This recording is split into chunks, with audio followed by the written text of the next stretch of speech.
முயற்சிகள் வெல்லும் சேனல். வணக்கம். நம்ம இப்போ இன்னைக்கு வந்து மீதம் உள்ள சாதத்தை வச்சு தோசை எப்படி ரெடி பண்ணலாங்கிறத பார்க்கலாம் வாங்க. அதுக்கு தேவையான பொருட்கள் நம்ம பார்க்கலாம். சாதம் வந்து நீங்கள் மத்தியானம் வடித்த சாதம் வந்து மிஞ்சிருச்சுன்னா அது வந்து எவ்வளோ இருக்கோ அது வந்து சாதம் வந்து நீங்கள் எடுத்துக்கோங்க. பச்சரிசி வந்து 1 கப் எடுத்துக்கோங்க. பெரிய வெங்காயம் இது 2 எடுத்து இது மாதிரி பொடியாக நறுக்கிக்கோங்க. இது கருவேப்பிலை, கொத்தமல்லி உங்கள் கைப்பிடி அளவு எடுத்து அதையும் பொடியாக நறுக்கி வச்சுக்கோங்க. கேரட் வந்து ஒரே ஒரு கேரட் மட்டும் எடுத்து சின்ன இது நம்ம கேரட் சீவுவோம் பாருங்கள், அதில் வந்து நல்லா சீவிக்கோங்க. உப்பு தேவையான அளவு எடுத்துக்கோங்க.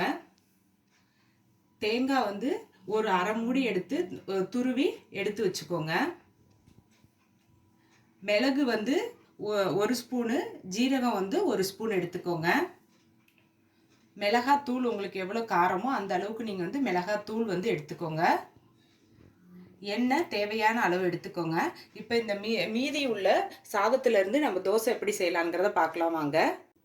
நம்ம சாதம் எடுத்துருந்தோம் பாருங்கள், அதை வந்து ஒரு மிக்சி ஜாரில் போட்டுக்கோங்க. போட்டுட்டு தண்ணி இல்லாமல் ஊற்றாமல் 1 2 வந்து அரைச்சிக்கோங்க. நான் அரைச்சிட்டு காட்டுறேன். நம்ம சாதத்தை வந்து மிக்சி ஜாரில் போட்டு அரைச்சேன் பாருங்கள், அதை வந்து இப்படி தான் 1 2 வந்து நீங்கள் வந்து அரைச்சிக்கோங்க. தண்ணி மட்டும் ஊற்றிடாதீங்க. இப்போ இதை வந்து ஒரு பவுலில் மாற்றிட்டு நான் அடுத்தது என்ன செய்கிறதுன்னு நான் சொல்கிறேன்.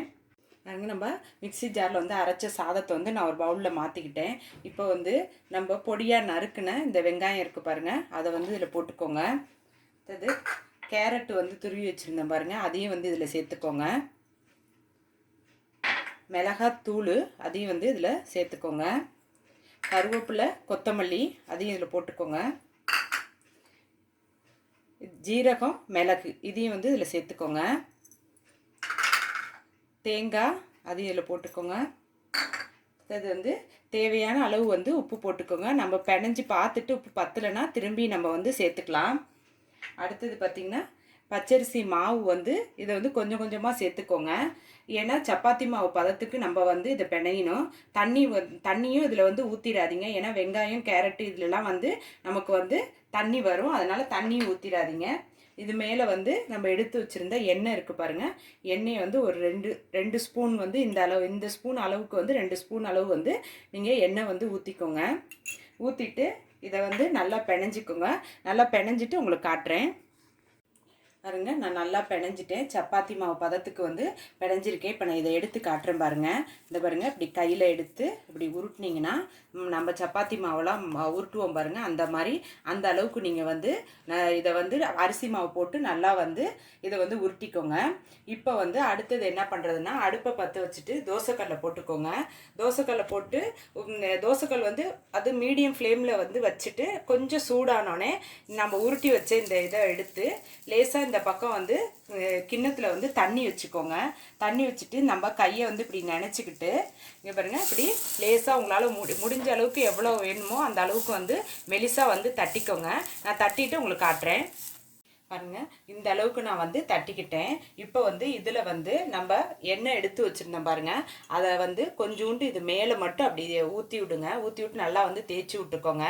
இது நல்லா வெந்ததுக்கப்புறம் நான் உங்களுக்கு இதை காட்டுறேன் பாருங்கள். நம்ம தோசை போட்டுருந்தேன் பாருங்கள், நான் 2 பக்கமும் நல்லா வெந்துருச்சு. இப்போ இந்த பக்கமும் நான் உங்களுக்கு வந்து திருப்பி காட்டுறேன் பாருங்கள். மெதுவாக வந்து திருப்புங்க. இந்த பாருங்கள், இந்த கலராக வந்து எல்லாம் வந்து மாறி நல்லா வெந்திருக்கும்.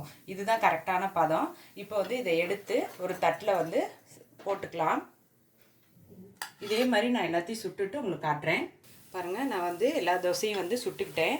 இப்போ இதையும் நான் வந்து எடுத்துட்டு அதே தட்டில் வந்து வச்சுக்கிறேன் பாருங்கள். நான் மீதி உள்ள சாதத்தை வச்சு ஒரு தோசை நம்ம ரெடி பண்ணிட்டோம். இது நல்லா மொறுமொறுன்னு இருக்கும். நல்லா நீங்கள் பிள்ளைங்க வந்து ஸ்கூல் விட்டு வரப்போ நீங்கள் வந்து இதை வந்து செஞ்சு கொடுத்தீங்கன்னா நல்லா சாப்பிட்ருங்க.